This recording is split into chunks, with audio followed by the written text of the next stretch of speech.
Cette vidéo est la suite de comment trouver le département pour s'installer en autonomie.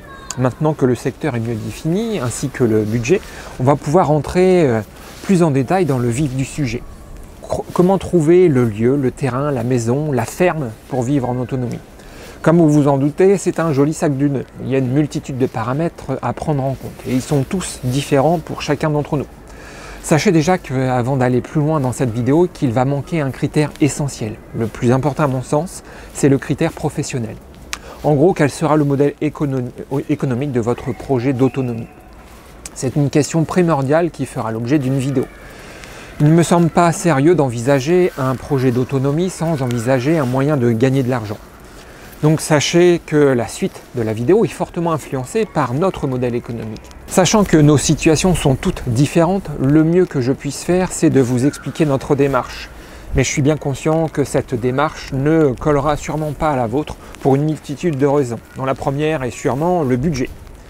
J'ai fait une vidéo rien que sur ce thème, comment définir son budget pour s'installer en autonomie. Vous la trouverez dans la playlist S'installer en autonomie. Trouver ce terrain n'est pas une mince affaire, surtout quand vous ne pouvez pas visiter simplement. Je vous rappelle que nous sommes en Normandie et que l'on cherche à s'installer beaucoup plus dans le sud. Voir la vidéo « Trouver le département pour vivre en autonomie ». Dans cette vidéo, je vais essayer de vous montrer comment on sélectionne et on filtre ses choix pour se limiter le plus possible les déplacements. Pour ce, on va utiliser trois outils, le géoportail, Google Earth et Google Maps. Les sites des agences immobilières et aussi le Bon Coin. Concernant la maison en elle-même, on avait deux points de vue différents. Moi, je sélectionnais plutôt des vieux bâtiments dans leur jus, n'ayant subi aucune restauration, mais avec un gros œuvre sain et ne nécessitant pas d'intervention.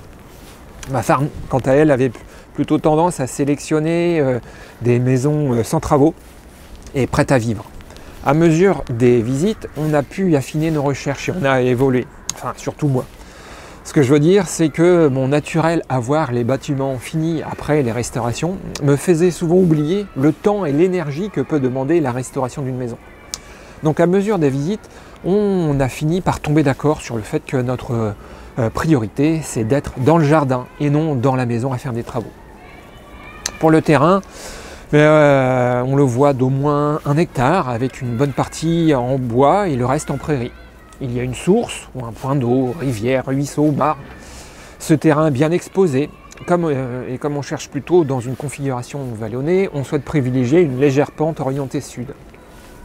Sur les terrains et son emplacement, on était déjà plutôt sur la même longueur d'onde, plutôt retiré, pas de voisins en vue et pas d'axe routier fréquenté.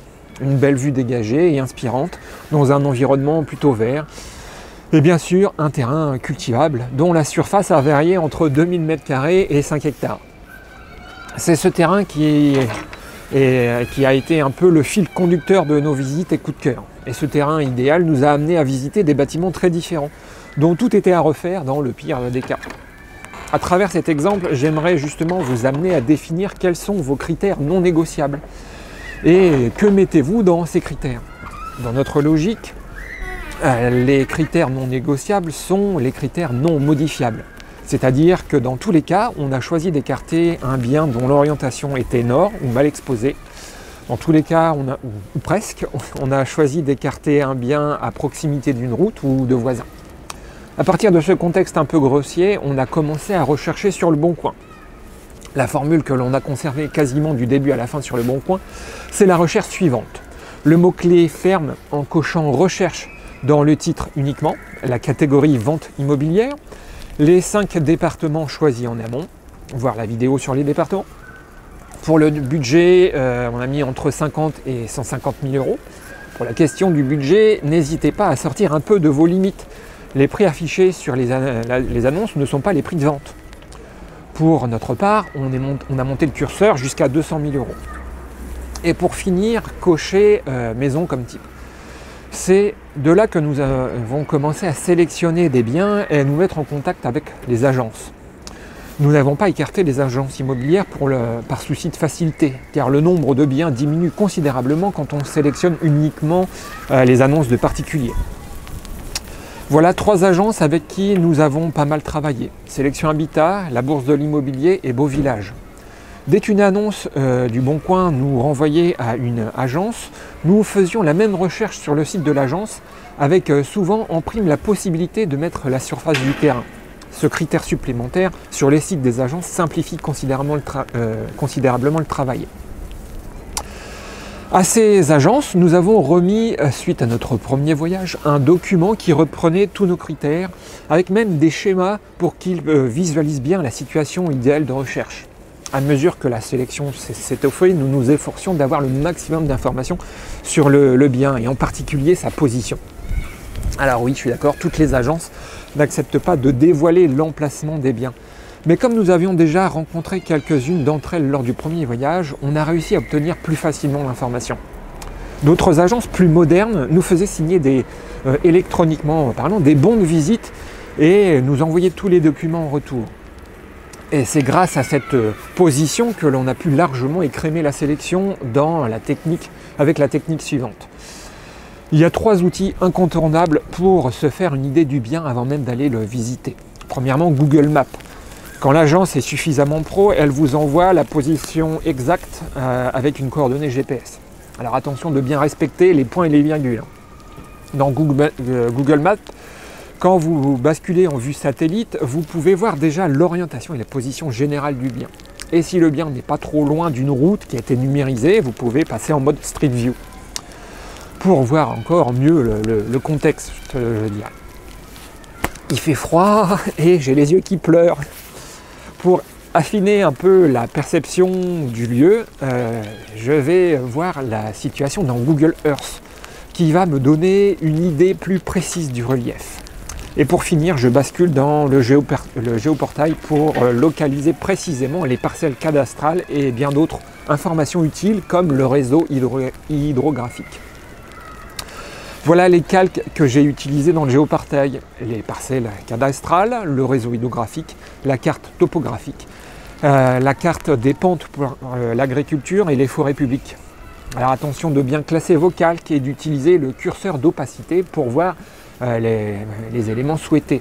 Vous ne pouvez pas afficher la carte topographique en même temps que les parcelles cadastrales par exemple. En bref, une fois que le bien sélectionné a passé avec succès les différents examens avec les outils que je vous ai cités, nous le conservions dans l'objectif de le visiter. Cette première sélection via les outils informatiques est une bonne aide mais ne remplace en aucun cas le fait de se rendre sur place. Dites-vous que les agences savent prendre des photos très avantageuses. À titre d'exemple, voilà une maison qui nous donnait envie. Malgré une situation proche de voisins, on avait quand même envie de la visiter, juste à cause des photos. Le terrain semblait intéressant et sur l'annonce il était question de vignes et de matériel encore en état pour faire du vin. Bref, il n'en fallait pas plus pour qu'on lâche un petit peu du lest vis-à-vis des voisins. Seulement une fois sur place, on a tout de suite senti que c'était pas ce que l'on voulait. Alors méfiez-vous des photos, surtout quand elles sont belles. À l'issue de la quarantaine de biens que nous avons visités, 3 ont été l'objet d'une offre de notre part. Les points communs de ces 3 situations sont des maisons sans travaux et bien restaurées, des vues dégagées, des situations calmes mais pas complètement isolées, dans une fourchette de prix entre 140 et 180 000 euros. Les différences sont au niveau du terrain. La moins chère offrait seulement 3000 m², mais il était possible d'acheter d'autres parcelles proches mais non attenantes. Les 2 autres, au même prix, offraient 1 hectare de terrain. L'une avec un ruisseau et l'autre sans point d'eau facilement accessible. Mais ce qui nous a véritablement emballé, c'est pas le ruisseau en fait, mais la valeur écologique du terrain. Les propriétaires d'avant ont su valoriser le terrain en y plantant beaucoup d'arbres fruitiers, qui sont aujourd'hui matures et produisent beaucoup. Du coup, nous avons moins d'efforts à fournir pour créer de la richesse et obtenir une production. Et en second point, la situation particulièrement favorable. La position du terrain se place dans une sorte de fer à cheval orienté vers le sud. Et la maison est légèrement sous le sommet, ce qui l'abrite en plus des vents. Pendant qu'une des maisons que nous avions choisies était fouettée par des vents très froids à quelques kilomètres de là, et dans le même moment, la maison que nous avons choisie était bien orientée et il faisait bon marcher dans le jardin à ce moment-là. En résumé, nous sommes sortis un peu de notre budget de base pour plusieurs raisons. L'idée de passer notre temps dans des travaux ne nous a pas emballés. Il fallait donc monter un peu le curseur pour viser des maisons bien restaurées. Nous avons privilégié un terrain où l'ancien propriétaire avait déjà travaillé dans notre sens en le rendant déjà productif. Et ce genre de terrain a de la valeur. Et nous avons voulu profiter d'une situation et d'une belle exposition très, très favorable qui se ressentira là, sur les factures de chauffage, car cette maison de 110 mètres carrés avec de simples vitrages ne consomme déjà que 8 stères de bois. Et pour finir, le ruisseau et les parcelles boisées étaient comme la cerise sur le gâteau. Concernant l'eau, je m'étais résolu à ne plus espérer de point d'eau, car c'est une situation plutôt rare finalement. Faites l'expérience de mettre les mots-clés source, ruisseau, puits, rivière comme mots-clés dans vos recherches sur le Bon Coin. Et vous allez voir que le nombre d'annonces chute considérablement. Du coup, j'ai imaginé déjà des travaux d'aménagement pour pouvoir collecter les eaux de pluie dans de grandes cuves. Alors ce projet n'est pas annulé, mais il a du coup un caractère moins urgent grâce à la présence du petit ruisseau. Pour trouver notre coin de paradis, on a dû se retrousser les manches. Je n'ai pas compté les heures passées devant l'ordinateur à chercher et à contacter les agences et les propriétaires. Par contre, je sais vous dire combien ça nous a coûté. On a parcouru plus de 4000 km. Grosso modo, 8 pleins d'essence, soit environ 550 € d'essence et de péage. À ça, il faut ajouter 460 € de logement. On a utilisé exclusivement Airbnb. Et pour la nourriture, on a emporté nos provisions et on cuisinait le matin pour la journée. Disons 1200 € de recherche, ce qui me semble raisonnable, surtout que ces 2 semaines de recherche ont été aussi très agréables. On a profité pour visiter de magnifiques villages comme Collonges-la-Rouge, Cordes-sur-Ciel, Entraigues-sur-Truyère. Bref, c'était un peu les vacances. Voilà, j'espère que le résumé de notre périple vous aidera à trouver vous aussi votre petit coin de paradis. Je vous parlerai dans la prochaine vidéo de la place du volet professionnel dans notre projet d'autonomie. Ce genre de changement de vie se pense de façon globale et donc tous les aspects de la vie doivent être considérés. J'ai une pensée particulière pour les jeunes qui n'ont pas forcément beaucoup de moyens, mais qui sont les plus motivés pour choisir ce mode de vie. Dites-vous que l'argent que l'on possède à 50 ans est le résultat d'un travail qui n'a pas forcément été heureux et bien vécu. À 20 ans, on n'a pas une thune, mais vous avez l'opportunité de travailler dans un sens beaucoup plus épanouissant. On se retrouve dans la prochaine vidéo pour essayer de décortiquer l'aspect professionnel de ce projet d'autonomie. À bientôt!